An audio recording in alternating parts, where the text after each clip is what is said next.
ये इतनी भगवान की मूर्तियां, ये देखो, ये नवरात्रे पूरे कर लिए और इतनी अच्छी मूर्ति को ऐसे का ऐसे यहाँ फेंक दिया गया है, ठीक है।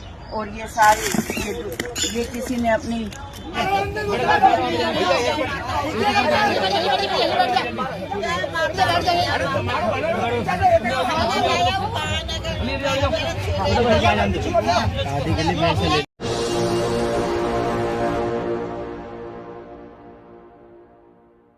नमस्कार, आप देख रहे हैं एनबीडी 24/7 नीलम बौद्ध के साथ। साथियों, सबसे पहले ये वीडियो देखिए।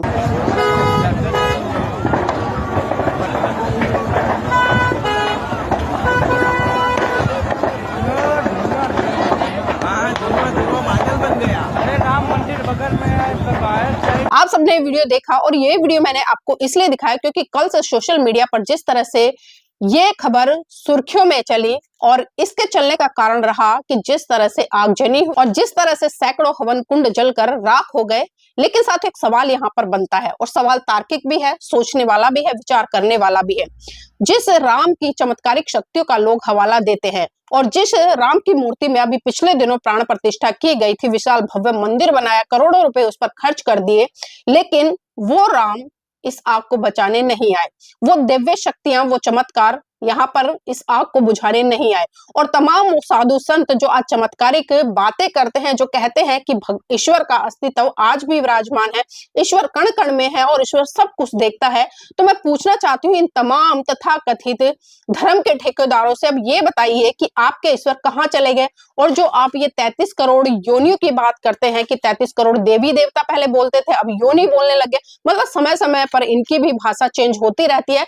क्योंकि मैं ऐसा इसलिए कह रही हूँ क्योंकि आज तक ये अपने आप को बोलते आ रहे थे कि हिंदू धर्म, हिंदू धर्म, हिंदू धर्म, हम हिंदू हैं, हम हिंदू राष्ट्र की स्थापना करेंगे, हम भारत को हिंदू राष्ट्र बनाना चाहते हैं। लेकिन जब से इनको पता चला कि हिंदू जो शब्द है वो एक फारसी शब्द है और इसका हिंदी में जो मतलब है वो गाली होता है, तब से इन लोगों ने अपने आप को हिंदू कहना बंद कर दिया और अब ये सनातनी सनातनी कर कर अपने आप को चिल्लाने लगे।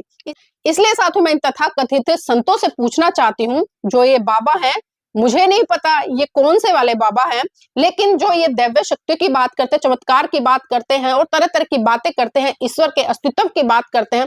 साथियों, कल मैं बैठी हुई थी और अचानक से मेरे सामने एक मूवी आ गई और मूवी वो आपने देखी होगी, बहुत चर्चाओं में बनी। जी हाँ, मैं बात कर रही हूँ परेश रावल और अक्षय कुमार की, उस मूवी की जिसने कि इस देश के तमाम लोगों के जो आंखों पर भक्ति के चश्मे चढ़े हुए थे, वो सारे चश्मे उतारने का काम किया। लेकिन लोगों ने फिर भी उस बात को नहीं समझा और एंटरटेनमेंट के तौर पर उस फिल्म को देखा और छोड़ दिया। जी हाँ, वो फिल्म है साथियों ओ माय गॉड। और ओ माय गॉड ये फिल्म पहली नहीं है, बल्कि पीके मूवी भी आपने देखी होगी। जिस तरह से तार्किक सवाल रखे गए और उन सवालों के कोई जवाब नहीं दिए गए, बार बार मतलब जो नंबर था वो रॉन्ग डायल हो रहा था, ये मुझे बताने की जरूरत नहीं है। तो इसी तरह से कल जो अयोध्या में आगजनी हुई, सैकड़ों हवन कुंड जलकर राख हो गए और वहां पर बताया जा रहा है कि तमाम नेता, विधायक, मंत्री संतरी पहुंचे थे। तो साथियों, अब सवाल ये खड़ा होता है कि जिस देश में हम चमत्कारों की बात करते हैं, जिस देश में हम 33 करोड़ योनि देवी देवताओं की बातें करते हैं, वहां पर 33 करोड़ में से क्या एक भी ईश्वर में इतनी शक्ति नहीं थी कि वो उस आग को बुझा सके। और सबसे बड़ी बात देखिए आप और सोचिए कि मात्र एक नारियल के चटकने से पूरा पांडाल धुआं धू करके जल गया, एक नारियल से। लेकिन उस नारियल को कोई बचा रोक क्यों नहीं पाया? उस नारियल का क्या अंदेशा इन लोगों को नहीं हो पाया? और तमाम जो पर्चीधारी बाबा हैं, जो समय समय पर पर्ची खोलते हैं, और मैं बार बार कहती हूँ, जब देश में बहुत बड़ी बड़ी घटनाएं होती है, चाहे पुलवामा की घटना हो या पहलगांव की घटना हो, साथियों तमाम ऐसी घटनाएं, लेकिन तब इन बाबाओं की पर्ची नहीं खुलती। और कल जिस तरह से अयोध्या में जो आग लगी, उसकी भी पर्ची नहीं खुली। मात्र 800 मीटर पर श्री राम भगवान जी का मंदिर स्थापित है, जिनको की अलौकिक बताया गया, दिव्य शक्तियों से युक्त बताया गया, और इन्हीं तमाम लोगों ने की मूर्ति बनाई और उसमें प्राण डाल दिए। लेकिन साथियों, कल जो आग जली उसको वो बचा नहीं पाए। तो इन्हीं तमाम चीजों से आप समझ सकते हैं कि भारत में जो धर्म है उसका किस तरह से लोगों ने धंधा बनाकर रखा है और एक कहावत भी है कि धर्म नहीं ये धंधा है, और यहाँ पढ़ा लिखा भी अंधा है। लेकिन फिर भी बातें समझ में लोगों को नहीं आती, और आज जो लोग सत्य बोलते हैं, तार्किक बातें करते हैं, उन पर तथाकथित लोग FIR दर्ज कराते हैं, उन्हें माँ बहन की गालियां देने पर उतारू हो जाते हैं, और भी न जाने किस किस तरह की घटनाएं इस भारत देश में घट जाती है, लेकिन अंधभक्ति का चश्मा उतरता नहीं है।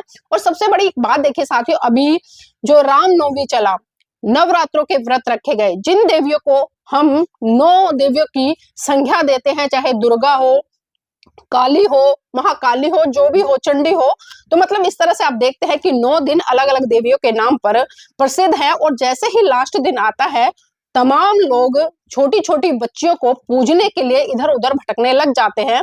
लेकिन इन्हीं नवरात्रों में साथियों बहुत सारी घटनाएं आपके सामने निकल कर आई, जब छोटी छोटी बहन बेटियों के साथ में इस तरह के जघन्य अपराध हुए कि सुनकर आपकी रूह भी कांप जाएगी। गाजियाबाद की घटना, एक मासूम निर्दोष बच्ची के साथ में जिस तरह से तथाकथित अपने आप को एंटीनाधारी कहने वाले शर्मा, दुबे, चौबे, तिबे, इन 6-7 लोगों ने मिलकर बलात्कार किया और उस बच्ची का पर्सनल पार्ट तक बाहर निकल कर आ गया। तो सोचिए, कहाँ थी वो 9 दुर्गाएं, कहाँ थी वो 9 देवियां? क्या किसी देवी को इस मासूम बच्ची पर दया नहीं आई?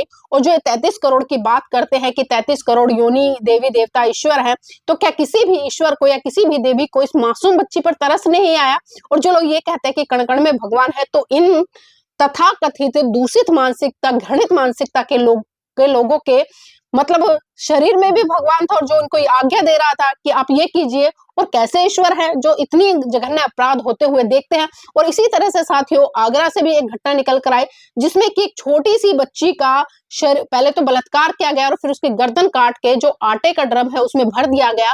और जब परिवार ढूंढते ढूंढते ये पता चला, तो किस तरह से परिवार तिलमिला उठा। लेकिन जो लोग दुष्कर्म करते हैं, और जो लोग, मैं बार बार कह रही हूँ कि एक भी देवी वहां पर बचाने नहीं आई, 9 देवियों में से एक भी ईश्वर के योनि वाले देवी देवता नहीं बचाने आए, जो 33 करोड़ ये लोग गिनाते हैं। तो साथियों, इसलिए मैं बोलती हूँ, तीखा भले बोलती हूँ लेकिन सत्य बोलती हूँ, लेकिन ये सत्य लोगों को स्वीकार नहीं आता है। तो इसलिए मैं कहना चाहूंगी साथियों, आप तार्किक बनिए, और देश में आज किस किस तरह की घटनाएं हो रही है आप देखिए कि इस तरह के ढोंगी बाबा, आप ये वीडियो देख लीजिए पहले।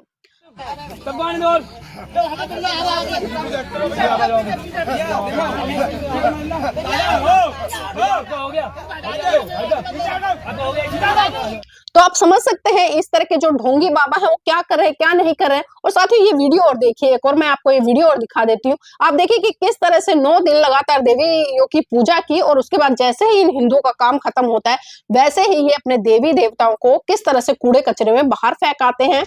आप देखो क्या हाल है, ये कल का हम सेग्रीगेट करने लगे हैं। ये इतनी भगवान की मूर्तियां, ये देखो, ये नवरात्रे पूरे कर लिए और इतनी अच्छी मूर्ति को ऐसे का ऐसे यहाँ फेंक दिया गया है, ठीक है।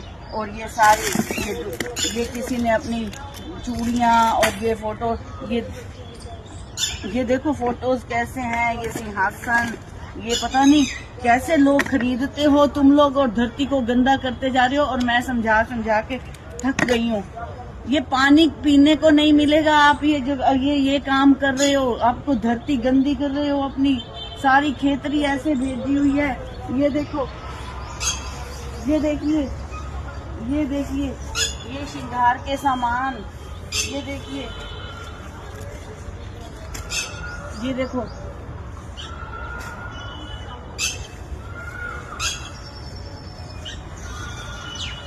ये देख सकते हो आप। इस तरह का काम करोगे तो कैसे मुंह दिखाओगे अपना ईश्वर को? ये सोच लो आप लोग, किस तरह आपने ये कचरा भेजा हुआ है। बुक्स को देखो कैसे, किताबें, लेने वाले और बांटने वाले ये दोनों ही दोषी हैं इसमें। जो बांटते हैं वो भी दोषी हैं, और जो लेते हैं वो भी दोषी हैं। अगर वो संभाल नहीं सकते तो पूजा सामग्री अपनी, पाप लगेगा आप सबको। मैं लास्ट में यही कहूंगी, पाप लगेगा आप सबको। अब फिर लोग कहेंगे कि ज्यादा ज्ञान बांट रही है। साथियों, मैं ज्ञान नहीं बांट रही हूँ, मैं आपको सत्य से रूबरू करा रही हूँ। आप 9 दिन तक तो इतना ढोंग पाखंड रचाते हैं, और उसके बाद में किस तरह से आप खुद अपने इन ईश्वरों को जलील करते हैं, ये मुझे बताने की जरूरत नहीं है। इस वीडियो में आप सबने देख लिया होगा। और और 9 दिन तक लगातार आप पूरा ढोंग कर लेंगे, शुद्ध शाकाहारी बनने का ढोंग कर लेंगे। अगर कोई मतलब लहसुन प्याज भी आपको दिख जाता खाता हुआ, उसको भी मतलब आप कहते हैं अरे छी छी छी लहसुन प्याज खा रहा, मतलब वेजिटेबल है लहसुन प्याज, सब्जी है, सब्जी में आते हैं। अगर वो व्यक्ति कोई खा रहा, मतलब आप उसके हाथ का कुछ दिया हुआ भी नहीं ले सकते। तो आपकी सोच देखिए। और वहीं 9 दिन के बाद आप खूब मतलब मुर्गे बकरे खूब खाते नजर आते हैं, मछलियां पाड़ते नजर आते हैं। और सबसे बड़ी बात देखिए साथियों, अभी कहीं चुनाव चल रहे हैं, वहां पर भारतीय जनता पार्टी के जो नेता है चुनाव लड़ रहे हैं, वो क्या कर रहे हैं, वो मतलब मछली लेकर मार्केट में घूम रहे हैं, प्रचार कर रहे हैं और वोट मांग रहे हैं कि आप मुझे वोट दीजिए। तो ऐसे ऐसे तो भारतीय जनता पार्टी के नेता हैं। और एक ये फोटो भी देख लीजिए जिसमें कि ये महिला मुर्गा काट रही है। नवरात्रों की ही वीडियो है ये, ना पहले की है कहीं और की नहीं है। तो साथियों इसलिए मैं यही कहूंगी, आप साइंटिफिक टेम्परामेंट को स्थापित करने के लिए काम करें, अपने बच्चों को इन कर्म कांडों पाखंडवाद से दूर रखें। क्योंकि जितना समय आप इनमें लगाते हो, अगर इतना समय आप अपने बच्चों को पढ़ाने में लगा दो, उन्हें शिक्षित करने में लगा लो, तो आपके बच्चे डॉक्टर, इंजीनियर, वकील, जज न जाने क्या से क्या बन जाएंगे। तो साथियों मैं चाहूंगी आप इस वीडियो को लाइक करें, शेयर करें और कमेंट करके अपनी प्रतिक्रिया जरूर दीजिएगा कि 21वीं सदी का भारत क्या उन सूरवीरों ने या उन योद्धाओं ने या बाबा साहब ने ऐसा सोचा था जैसे आज हो रहा है, चाहे वो किसी भी रूप में हो रहा हो। तो अपनी प्रतिक्रिया जरूर दीजिए।